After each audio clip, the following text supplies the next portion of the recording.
Lu pikir iman itu sihir? Bin salabin, lu langsung kaya, atau lu langsung sembuh dari sakit? Halo warga Kristus dan Shalom.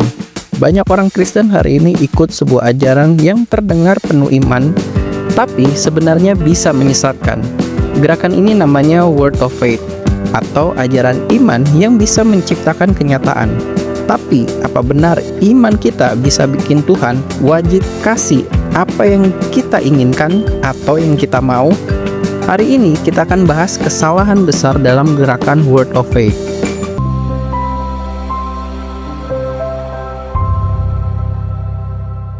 Haleluya, sadarilah persepuluhan adalah cara membuka pintu gerbang surga.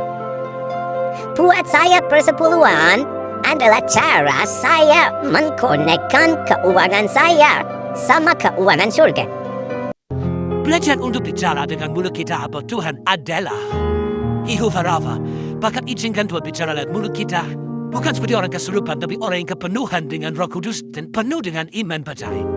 Katakan bahwa akulah Tuhan yang menyembuhkanmu, biar Tuhan bicara lewat mulutmu ke dalam hidupmu. Ajaran yang manis tapi mematikan. Word of Faith terdengar positif banget. Siapa sih yang nggak mau diberkati, disembuhkan, atau hidup berkemenangan? Tapi, di balik semua kata manis itu, ada racun yang berbahaya. Karena ajaran ini mulai menggeser pusat iman kita dari Kristus kepada diri sendiri.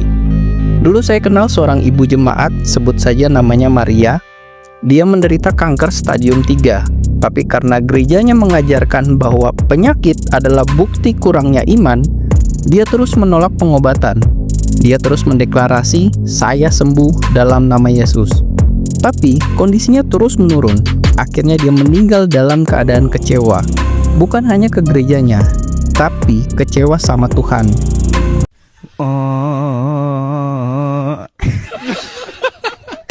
Iman dijadikan alat, bukan relasi. Ajaran Word of Faith memandang iman seperti kunci ajaib. Kalau kamu beriman, cukup.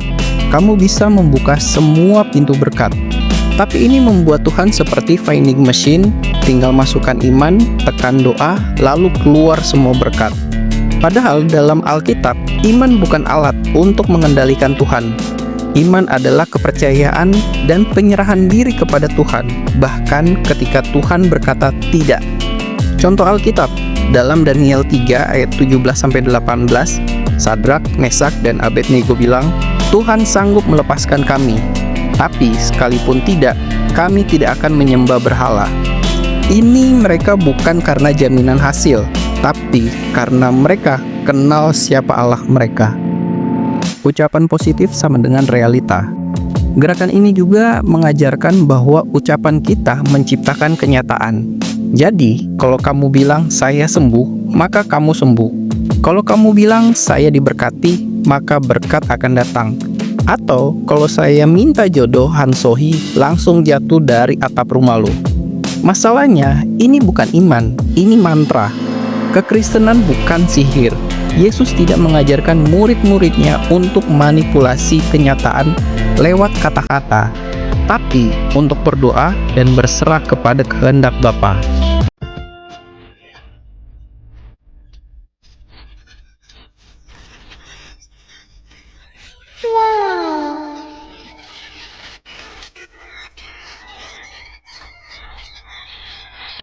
Teologi yang anti-salib. Word of Faith memotong bagian penting dari Injil, salib dan penderitaan. Mereka ajarkan kalau kamu menderita, kamu salah. Kamu miskin, kamu kurang iman. Tapi coba lihat hidup Yesus. Ia miskin, ditolak, menderita, bahkan disalib. Yesus berkata, setiap orang yang mau mengikut aku harus memikul salibnya sendiri. Lukas 9 ayat 23. Tapi ajaran ini justru berkata, lepaskan salibmu, nikmati kemenangan sekarang juga. Menyalahkan korban, bukan penguatan. Kalau ada yang tetap sakit, ajaran ini langsung bilang, kamu kurang iman. Padahal justru dalam kelemahan kuasa Tuhan nyata. Rasul Paulus menderita duri dalam daging. 3 kali dia minta Tuhan angkat itu. Tapi Tuhan jawab, cukuplah kasih karuniaku bagimu. 2 Korintus 12 ayat 9. Apakah Paulus kurang iman? Tentu tidak.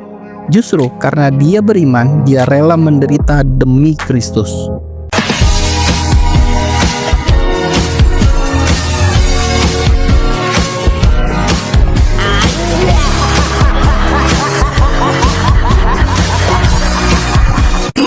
Ajaran yang tidak alkitabiah. Word of Faith sering pakai ayat seperti Yesaya 53 ayat 5. Oleh bilur-bilurnya kita sembuh. Tapi mereka lupa konteksnya adalah kesembuhan rohani dari dosa, bukan janji pasti untuk selalu sehat jasmani. Jika memang pasti secara fisik, gua tantang lu pergi ke rumah sakit terbesar di daerah lu, terus dengan perkataan iman lu, sembuhkan seluruh pasien di rumah sakit. 2 Timotius 4 ayat 20, Paulus berkata, Trofimus kutinggalkan di Miletus dalam keadaan sakit. Kalau Paulus punya kuasa kesembuhan mutlak, kenapa dia biarkan temannya tetap sakit? Berhenti cari Tuhan demi berkatnya. Gerakan Word of Faith mengajarkan kita untuk kejar hasil, bukan kejar Tuhan. Tapi Alkitab justru mengundang kita untuk mengejar pribadinya, bukan pemberiannya. Kamu boleh berharap kepada Tuhan, kamu boleh percaya Dia bisa menyembuhkan dan memberkati. Tapi jangan jadikan iman sebagai alat transaksi. Jadikan iman sebagai bukti bahwa kamu percaya penuh, bahkan kalau jawabannya adalah tidak sekarang atau bahkan tidak.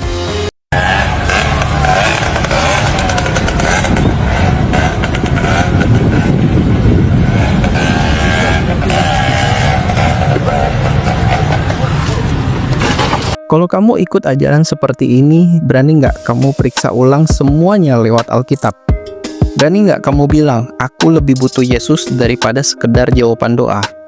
Kalau kamu berani, tulis di kolom komentar, aku mau Yesus bukan sekedar berkat. Dan jangan lupa, share video ini ke teman-teman yang perlu mendengar kebenaran ini.